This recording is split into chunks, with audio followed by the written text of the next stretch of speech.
Ya, kalau mau rambutnya gondrong kan mau ini itu akan kedetek karena yang ini kan dia masih tetap rambutnya gondrong tuh dia sudah. Nah di sini ada gondrong kan. Jangan hanya cuap-cuap ngomong-ngomong. Kalau saya buktikan karena saya selalu berbicara tentang data. Pembuktian Kan sudah ada by data. Bagasnya itu tong sampah semua yang dipaparkan oleh Bung Azwan barusan ini. Bagaimana tong sampah kalau itu buktikan dong Anda dengan data. Ya boleh dong. Kenapa saya bilang tong sampah? Karena ini tidak bagian dari pembuktian hukum tadi. Ini aja gelar uji publik aja. Gelar uji publik di tempat yang netral bisa di mana pun terserah lah, bisa di kampus atau bisa di ruang terbuka, udah diuji publik. Masa menggelar perkara di markasnya yang mau ngadili mereka, itu aja udah nggak objektif, mana mungkin itu. Nah, Iya, itu kan ada asumsi dia semua. Asumsi dia. Kita lihat begini. Ya, ijazah beliau itu sudah dipertunjukkan oleh Roy Suryo dan kawan-kawannya itu, ya. Dan klaster 1 itu di tanggal 15 Desember 2025 ya digelar perkara khusus. Clear. Ijazah beliau ada. Ijazah beliau asli. Dan bukan Andi Aswan mengatakan itu. Rismon mengatakan itu. Ibu Elida Neti sebagai kuasa hukum dari Pak Egy Sujana juga mengatakan itu. Karena Pak Egy Sujana mengatakan kalau ijazah Pak Jokowi itu ada dan asli, ya, case close. Itu Egy Sujana mengatakan itu. Makanya dia mengadakan RJ. Ya. Pak Egy ya. Pak Egy Sujana sama DHL untuk itu. Ini bukan sesuatu yang kartel rekayasa dan sebagainya, enggak. Terus tadi jadi gimana? Ya, tadi pada tanya. Apa di kubu sebelah tuh tanya nih soal Jokowi rambut gondrong sama Gasas Adam. Katanya punya Bang Azwan punya ini lagi nih, gimana tuh? Ya punya lah, kalau kita bicara Coba. ini ya Jokowi Gatsat Adam ya itu ya, kita Adam dulu deh ya kita ini kan ya. Gatsat Adam itu adalah security index ya kalau kita bicara index ya security index. Nah, ini dia. Ya seperti ini ya. Di warna merah sini. Itu security index. Jadi ijazah itu dibuat oleh Perum Peruri. Oke. Ya. Nah, Perum Peruri ini adalah perusahaan pemerintah yang membuat security printing. Ya kan? Nah, di dalam itu ada watermark. Nah, watermark itu ada security index-nya. Jadi diacak. Gajah Mada jadi Gatsat Adam. Ya. Nah, itu setiap ijazah itu berbeda. Ada yang 3 Gatsat Adamnya, ada yang 4 Gatsat Adamnya, ada yang 8 Gatsat Adamnya. Itu tidak semua akan sama untuk bicara. Yang namanya security index-nya itu, security printing-nya. Ya. Tahun 84, saya kita temukan 84, 85, 86 itu ada. Nah, sekarang itu menggunakan namanya hologram. Ya. Hologram sama apa namanya? QR code. QR code. Ya kan? Itu perbedaannya. Jadi kalau dikatakan bahwa itu yang dibilang ada hasil editing, itu salah besar untuk kita bicara itu. Berarti Gasas Adam itu seperti dalam tanda kutip sidik jarinya ijazah supaya tidak bisa diduplikasi oleh ijazah yang lain. Ada dua. Satu adalah emboss. Ya, satu emboss ya. Kedua adalah untuk melindungi watermark itu. Itu pakai namanya security index. Artinya ya. tiap ijazah ada Gasas Adam ini, tapi berbeda-beda jumlahnya. Beda berjumlah. Kan ini kan kayak roll gitu kan. Gitu. Ada yang di atas, ada yang di bawah. Kalau ini rata-rata yang 85 di kehutanan ada di bawah. Di sini juga ada beberapa. Ada yang 8, ada yang 5, ada yang 3. Nah, itu semua ada. Kalau itu ada, ya itu udah asli, udah pasti itu. Oh, itu udah menunjukkan. Udah, apalagi kalau ada embossnya lagi, ada emboss, kemudian ada watermark, terus ada security indexnya, itu udah pasti asli buatan itu. Berarti menurut Bang. Tapi bukan buatan UGM ya, ingat ya. Ini bukan buatan UGM, tapi Perum Peruri. Perum Peruri ya. Berarti menurut Bang Andi Azwan dengan adanya Gasas Adam itu justru menandakan bahwa ijazah ini asli. Asli. Karena pelindungan watermarknya ada, embossnya pun juga ada. Nah, itu kuncinya gitu. Kalau sekarang namanya hologram dan QR code. Ya, itu udah nggak bisa lagi untuk itu gitu. Lebih simpel. Kalau dulu perlindungannya adalah itu. Ya, ini ya bagus juga di UGM gitu. Bahwasanya mereka mempunyai security itu gitu loh. Ya kalau kita lihat yang tadi dibilang apa tadi? Gondrong itu. Gondrong ya. Ya, saya sebetulnya juga membuat apa namanya, sebentar,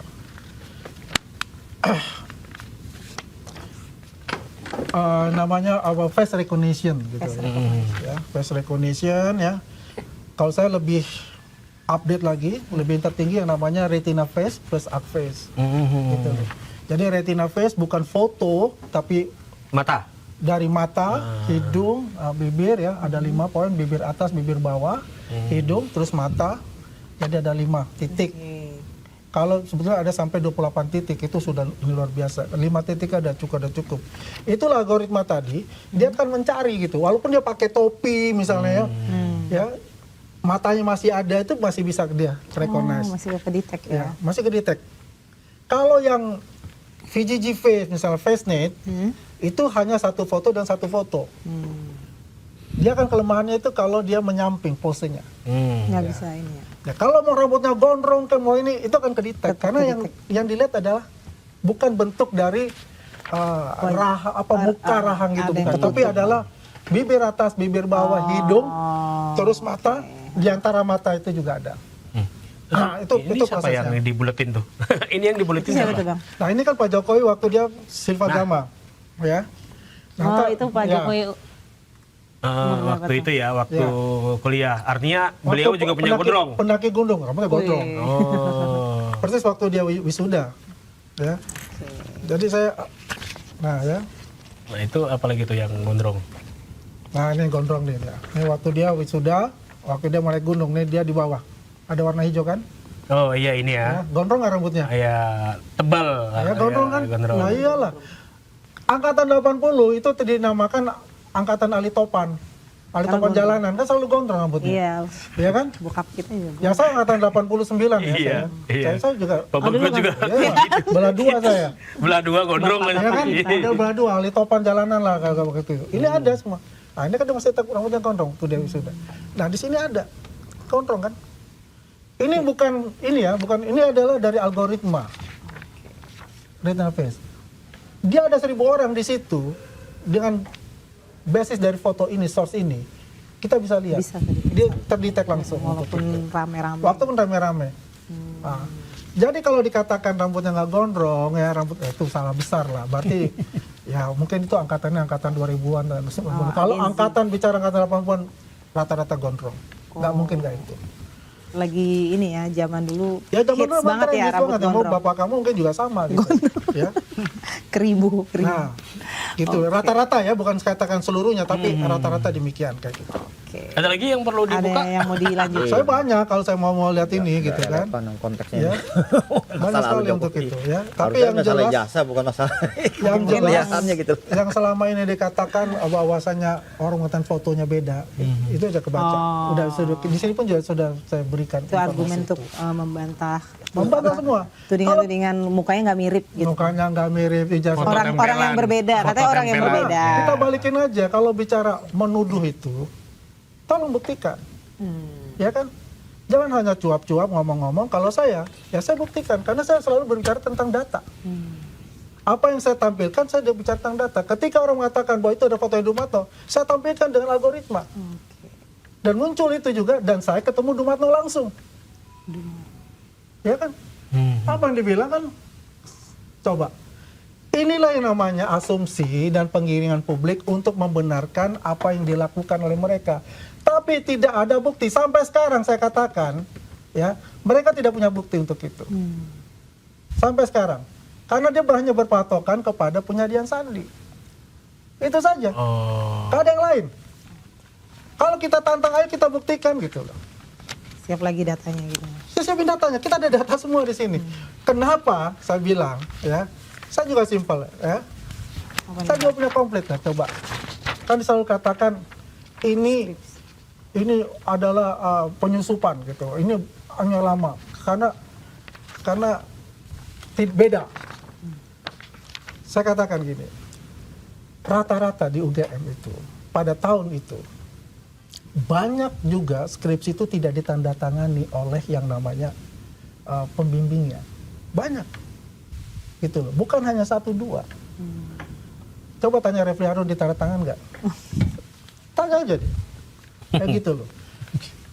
Ya, karena kita bicara fakta, kita bicara data, ya kan? Kalau mengatakan berteriak-teriak ijazahnya Pak Jokowi palsu, yuk buktikan ijazahnya di mana, ya kan? Makanya seorang Rismond, ya, saya juga apresiasi kepada beliau karena beliau itu tidak berafiliasi, ya, dengan kelompok apapun, ya. Dia curiosity dia yang membawa dia untuk meneliti itu, walaupun dia salah kolamnya, salah jalannya, ya. Tapi dia mengakui, itu yang menarik. 15 Desember dia mau mengatakan itu, tapi dia dilarang untuk mengatakan itu. Ya, ini kita bicara fair-fair aja gitu loh untuk bicara itu. Ya. Jadi kalau mau bicara tentang Yamaguchi itunya, saya yang bongkar kok, saya yang punya peneliti itu. Ya. Tapi yang jelas di sini yang kita lihat adalah kalau kita ingin berbicara tentang sesuatu, ya, yang mungkin itu hanya baca atau apa, cobalah berdiskusi dengan orang yang benar untuk itu, yang mempunyai, yang tahu dan dengan data-data yang tepat dan fakta, bukan hanya pembenaran, bukan hanya kata-kata, karena itu asumsi itu bisa membawa kita terjerembab kepada hal-hal yang berlawanan dengan hati nurani kita. Oke. Baik, mungkin Bang Andrianto ada Ya saya sih opini atau sederhana aja, argumentasi ya. soal pembuktian tadi tuh Bang. Pembuktian Kan sudah ada by data tuh. bagasnya itu tong sampah semua yang dipaparkan oleh Bung Azwan barusan ini. Bagaimana Ya. tong sampah kalau itu Kenapa? buktikan dong Anda dengan data. Ya boleh dong. Kalau itu Saya bicara susah. sebentar. Kenapa saya bilang tong sampah? Karena ini tidak bagian dari pembuktian hukum tadi. Kalau memang ini menjadi pembuktian hukum, ya kan, seharusnya kasus ijazah palsu Jokowi ini, Presiden Jokowi ini harusnya tidak perlu masuk ke ranah hukum, Mbak. Dari awal ya saya bicara kayak gitu. Kenapa? Harus ada pembuktian publik saja yang berhak menentukan. Cukup pembuktian publik. Buka aja gelar mahkamah apa namanya sidang rakyat ya, atau undang. Kalau memang kita meragukan ahli-ahli dalam negeri, kita undang ahli luar negeri misalkan. Kita undang pakar-pakar yang netral. Nggak boleh pihak Polda Jaya yang menyatakan ijazahnya sih tadi yang dibilang oleh saudara Boleh tanya nggak tadi? Boleh tanya ya? Ya nggak bisa dong, saya lagi ngomong jangan potong-potong. Iya. Ini saya nggak potong-potong. Lanjut dulu. Anda ngomong 20 menit, saya nggak potong-potong. Nggak, boleh tanya Saya ntar. cuma mau Karena mengatakan penggiringan semua. yang berhak untuk menyatakan ijazah itu asli atau palsu itu bukan pihak penegak hukum, bukan pihak yang tadi dibilang gelar perkara itu dinyatakan asli, nggak bisa. Akan subjektivitas sekali dong. Ya, Harus ada panel ahli. Ya panel ahli ini harusnya di luar ranah hukum tadi gitu loh. Harusnya pihak Roy Suryo dibebaskan dulu dari cengkraman status tersangkanya. dia. Jangan-jangan kasus tersangka mereka ini dijadikan bargaining hukum oleh pihak Presiden Jokowi dan terbukti. Misalkan Egy Sujana, misalkan Rismond dikasih justice. Dan sedemikian gampangnya orang-orang ini kok seperti happy dari ketika ketemu dengan Jokowi, bahkan seorang Gibrannya tidak ada sangkut pautnya dengan walaupun itu bapaknya. Ini kan suatu hal yang domain yang berbeda loh. Ijazah presiden yang kebetulan memang bapaknya, ya kan? Dengan seorang Gibran yang hari ini wapres. Tapi kok kita di publik demikian dia menyambut gembira selesai memberikan parsel. Publik jadi bertanya-tanya, kok yang happy kok pihak Jokowi ketika ada restoratif justice gitu loh. Yang senang gitu loh. Kalau memang pihak Jokowi merasa ini tidak benar yang dilakukan oleh mereka ini, harusnya mereka juga menolak saja. Egy Sujana atau harusnya Simon. tidak memberikan RJ. Bukan tidak, artinya tidak memberikan ruang RJ saja. Ini kok sedemikian gampangnya Jokowi telepon pihak Polda, kasih Egy Sujana. Loh, persoalannya kok sekali lagi saya dari awal curiga memang aparat penegak hukum kita dalam hal ini Polda Metro Jaya, Mabes Polri masih dalam ranah paradigma lama, masih dalam cengkraman. Jadi menilai yang RJ Jokowi. ini diminta oleh Pak Loh, kalau Jokowi, kita lihat di publik bukan kemarin, diberikan oleh penegak hukum. betul. Kalau lihat di publik kemarin kita lihat kan, saya lihat di televisi nih, ya kan? Begitu gampang Presiden Jokowi manggil ajudannya, suruh hubungi pihak Polda Jaya supaya jadi dikasihkan RJ katanya. Lucu. Kok bisa apa memang pihak Polda Jaya masih dalam komandonya Jokowi di Solo? Ini kan aneh kita gitu loh. Apalagi Sigit Listio itu masih dalam cengkeramannya Jokowi atau dalam komando Jokowi. Ini juga aneh juga gitu loh. Begitu lama kasus ini mengambang sampai sekian tahun. Saya yakin tidak akan mungkin beranjak ke hukum lah, pengadilan lah. Abang Karena yakin ini nggak akan sampai pengadilan? Sudah terbukti Mbak, waktu si Gus Nur maupun Bambang Tri diadili tahun 2002 di Solo, pihak Jokowi yang tidak memperlihatkan jasanya, padahal mereka berdua ini kan pengadilan sesat namanya. Kasihan mereka berdua diadili, dihukum, bahkan menjalani hukuman tahunan Tapi objek hukumnya, yaitu ijazahnya tidak diperlihatkan di pengadilan. Ini kan zolim nih orang. Si Jokowi pada saat itu, presiden pada saat itu, dia kasih saja buat pengadilan nih, ijazahnya, coba buktiin. Tapi sampai detik terakhir pengadilan tidak diberikan tuh yang namanya ijazah. Begitu pula nanti kalau kasus ijazah bergulir lagi ke pengadilan, saya yakin jangan-jangan tidak dikasih lagi nih Tidak sama Jokowi, diperlihatkan. perlihatkan lagi. Buktinya udah pernah. Kalau waktu itu diperlihatkan, waktu pengadilan Gus Dur maupun Bambang Tri, udah nggak ada lagi nih persoalan ijazah hari ini. Tuntas deh, beres deh. Kalau waktu itu diperlihatkan. Kan faktanya kan tidak diperlihatkan, mereka diadili, dihukum, dikasih amnesti oleh Presiden Prabowo yang memang ingin menegakkan hukum secara benar. Tidak boleh mengkriminalisasi rakyatnya gitu loh.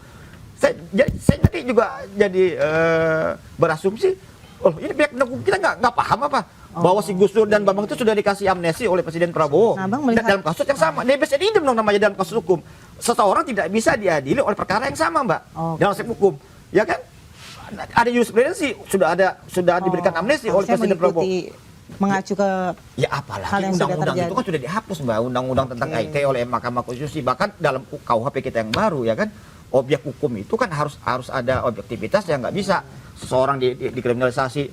Saya justru curiga seperti omongan Bung Azwan ini, objek tersangka mereka ini cuma dijadikan bagian poin untuk restoratif justice tadi gitu loh. Cuma jaga, mungkin seneng banget nih Tris Bondo, bahkan dia didampingin oleh mereka semua. Bahkan Gibran seorang Wapres kasih parsel, lucu. Saya orang rakyat jelata loh. Saya nggak berafiliasi, sorry ya, saya nggak berafiliasi sama Roy Suryo, saya nggak kenal Roy Suryo, saya nggak kenal Pak Riswo, nggak kenal sama Dr. Cipa.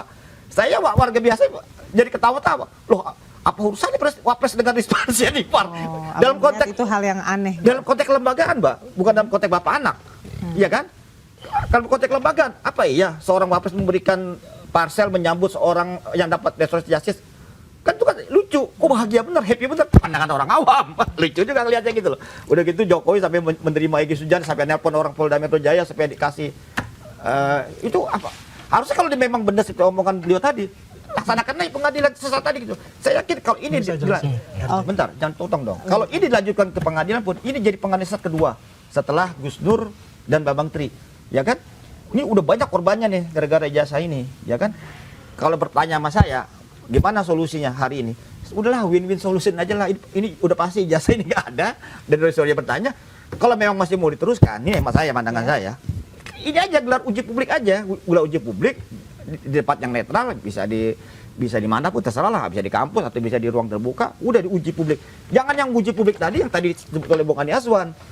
Gelar perkara itu kan subjektif sekali, pihak polisi saja yang gelar perkara aja. Orang-orang luar nggak bisa masuk. Kan mereka kan ini kan walkout waktu itu kan. Ya karena nggak subjektif. Tempatnya pun Abang menilai itu tidak transparan. ya tidak transparan. Dan bayangkan Mbak, masa menggelar perkara di markasnya yang mau ngadili mereka, itu aja udah nggak objektif. Mana mungkin gitu.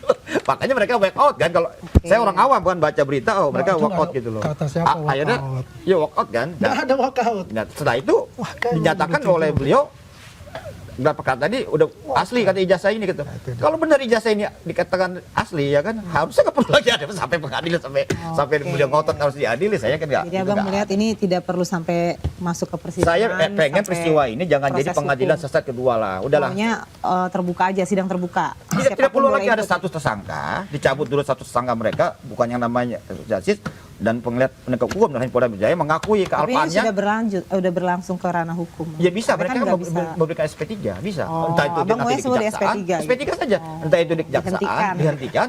Karena ini tidak apa namanya? Ini mencederai keputusan Bapak Presiden Prabowo yang terhormat yang baik hati memberikan amnesti kepada Bambang Tri dan Gus Dur dalam kasus ijazah Kembali palsu. lagi ke kasus Nah, kalau itu gitu kan. Maksudnya udahlah kita semua hormati Presiden Prabowo lah gitu loh. Dia sudah nggak ada lagi lah kriminalisasi terhadap warga negara. Orang bertanya, korupsi bertanya, ngapain lagi diadili, ngapain lagi dijadikan tersangka, dihukum, apalagi dihukum. Saya udah Gak sempet baca?